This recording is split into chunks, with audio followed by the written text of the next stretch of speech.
어느 날 너무나도 바쁘게 살고 있는 아빠가 모처럼 휴일을 맞아서 가족들의 간절한 부탁에 마지 못해서 가족들과 함께 놀이동산을 갔습니다. 그리고 하루를 그렇게 보낸 이후에 잠들기 전에 그 아빠는 일기장에 이렇게 적었습니다. 오늘은 딸들과 노느라고 소중한 하루를 낭비하고 말았다. 그런데 그의 딸은 일기장에 이렇게 적었습니다. 오늘은 아빠와 함께 놀이동산에서 재밌게 놀았다. 오늘은 정말 나에게 가장 행복한 날이었다. 같은 시간, 같은 장소, 같은 사건을 경험했음에도 불구하고 아빠와 딸의 반응이 완전히 다르죠. 그 이유가 무엇일까요? 생각과 마음 때문입니다. 오늘 우리가 읽은 본문에도 내용과 성격은 다릅니다만 비슷한 예가 기록되어져 있습니다. 예수님께서 자신을 따르는 무리들과 제자들에게 비유로 말씀을 하시고 계시죠. 농부가 동일하게 씨앗을 뿌렸음에도 불구하고 그 씨앗이 어떤 땅에 떨어졌고 심겨졌는지에 따라서 생사와 결실의 여부가 완전히 달라질 수 있다는 것입니다. 우리가 일반적으로 길가, 돌짝밭, 가시떨기, 좋은 땅 이렇게 네 가지의 땅으로 이해하고 있는데요.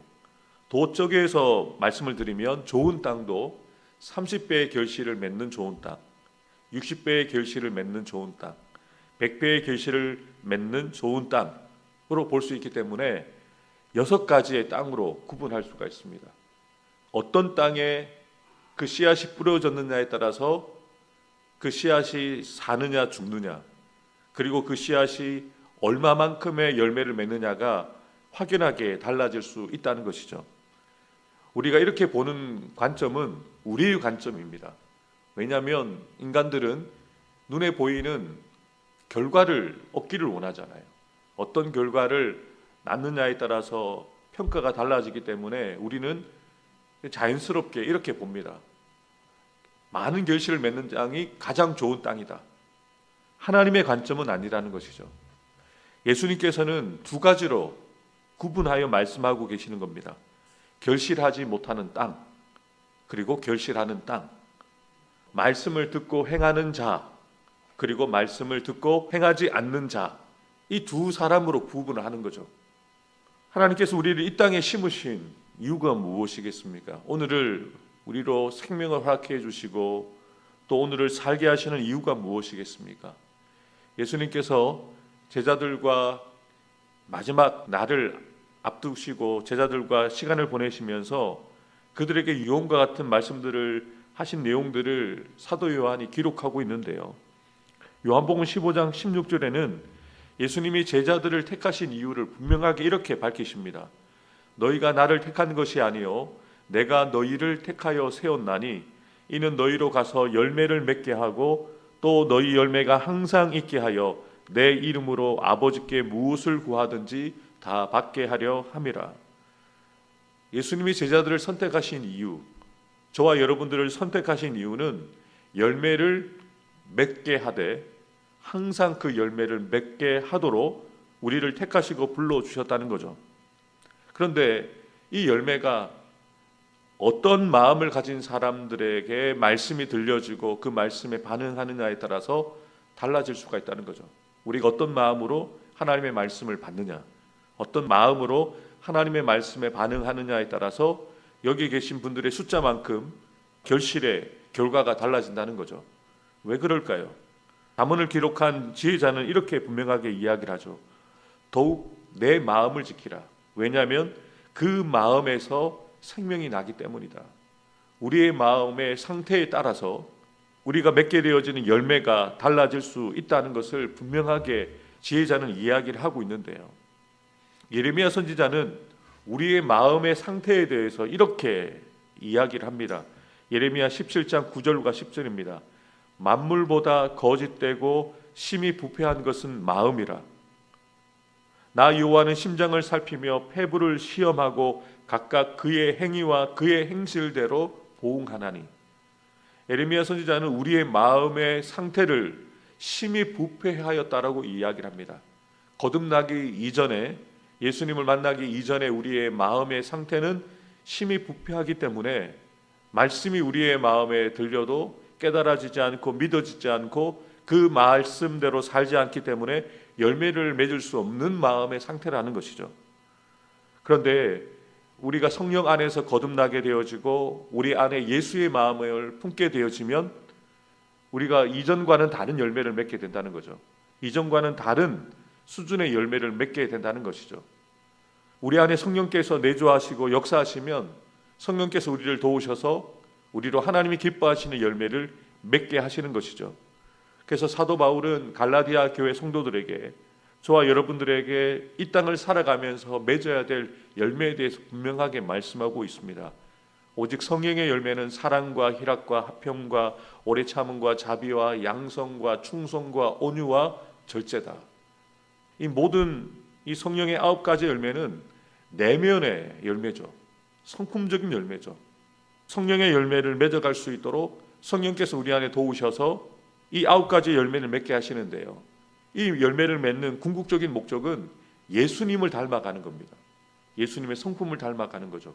예수님이 사셨던 삶을 살아가고 예수님이 맞으셨던 그 죽음을 맞게 되어지는 그 결실을 얻게 하시려고 우리로 성령께서 우리 안에서 열매를 맺게 하시는 거죠. 그래서 성령께서 우리를 도우시는 겁니다.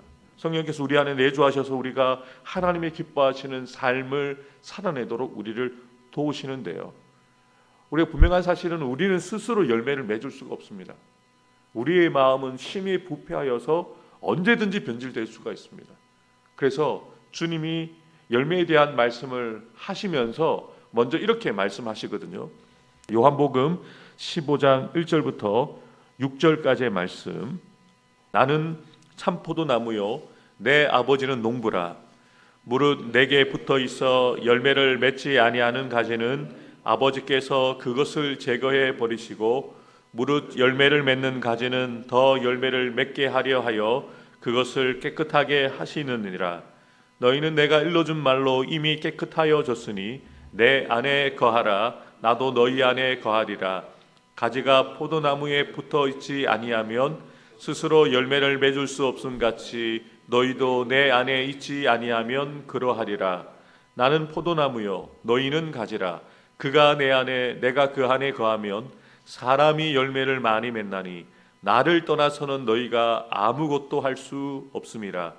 사람이 내 안에 거하지 아니하면 가지처럼 밖에 버려져 마르나니 사람들이 그것을 모아다가 불에 던져 사르느니라. 아멘. 예수님이 분명하게 우리로 열매를 맺는 방법을 말씀하시죠. 너희가 내 안에, 내가 너희 안에 거하면 열매를 맺는다. 많이 맺는다.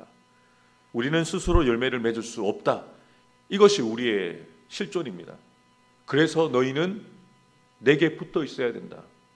포도나무의 가지가 포도나무 원줄기에 붙어 있으면 때마다 영양분을 공급받고 수분을 공급받아서 건강하게 자라나고 열매를 맺는 것처럼 너희가 내게 붙어 있으면, 나와 함께하면 열매를 맺게 될 것이다라고 우리에게 그 가능성을 분명하게 말씀하시는데요, 8절을 보면 이렇게 말씀하십니다. 너희가 열매를 많이 맺으면 내 아버지께서 영광을 받으실 것이요 너희는 내 제자가 되리라. 저는 이 부분이 너무 감사한 겁니다. 우리는 그저 원줄기에 붙어 있었을 뿐인데, 원줄기에서 공급해 주시는 영양분과 수분을 공급받아서 그냥 열매를 맺은 것 뿐인데, 주님은 포도나무의 그 열매를 우리의 열매로 바라봐 주시는 거죠. 하나님께 영광을 돌린다고 말씀하십니다. 사실은 우리가 열매 맺는 게 아니죠. 원줄기가 열매를 맺게 도와주시기 때문에 가지 되어진 우리가 열매를 맺는 거죠. 우리가 하는 것이 아니라는 거죠. 주님이 하시는 거죠. 사랑하는 성도 여러분, 우리가 열매를 스스로 맺을 수 없습니다. 우리의 마음 언제든지 변하고 우리의 마음의 상태로는 열매를 맺는 것이 참 쉽지 않습니다.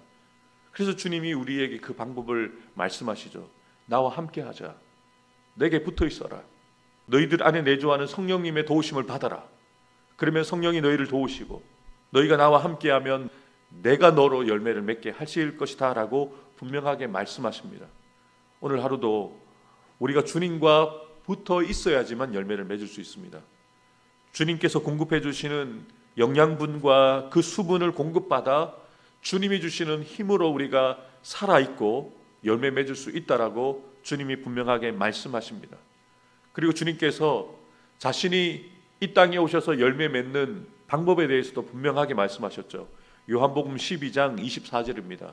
하늘의 밀이 땅에 떨어져 죽지 아니하면 한알 그대로 있고 죽으면 많이 열매를 맺느니라. 씨앗이 땅에 떨어져서 열매를 맺으려면 죽어야 된다는 거죠. 그리고 예수님은 이 말씀대로 십자가에서 자신을 비우신 정도가 아니라 자신을 십자가에 못 박으심으로 우리라는 많은 열매를 맺으셨다는 것을 친히 삶과 죽음을 통해서 보여주셨다는 거죠. 사는 성도 여러분, 오늘 우리가 어떻게 열매를 맺을 수 있을까요? 우리가 고민하고 연구하고 계획 세우고 힘써서 열매 맺을 수도 있겠죠. 그런데 그것은 우리가 맺는 열매일 것입니다. 그런데 주님이 원하시는 열매는 아니죠. 주님이 원하시는 열매를 맺기 위해서는 오늘 하루도 우리가 주님께 꼭 붙어 있어야 됩니다. 그리고 우리 안에 내주하시는 성령님의 도우심을 받아야 합니다. 또한 예수님이 그렇게 열매를 맺으신 것처럼 우리도 철저하게 주님과 함께 죽고 주님과 함께 사는 자가 되어야 열매를 맺는다는 것이죠. 오늘 설교의 제목을 제가 열매를 맺어 나누는 자가 되기 원합니다라고 잡은 이유가 있습니다. 여러분, 우리가 가지가 되어서 열매를 맺으면 이 열매는 우리를 위한 게 아닙니다. 이 열매는 이 열매를 따는 사람이 먹게 되는 거잖아요.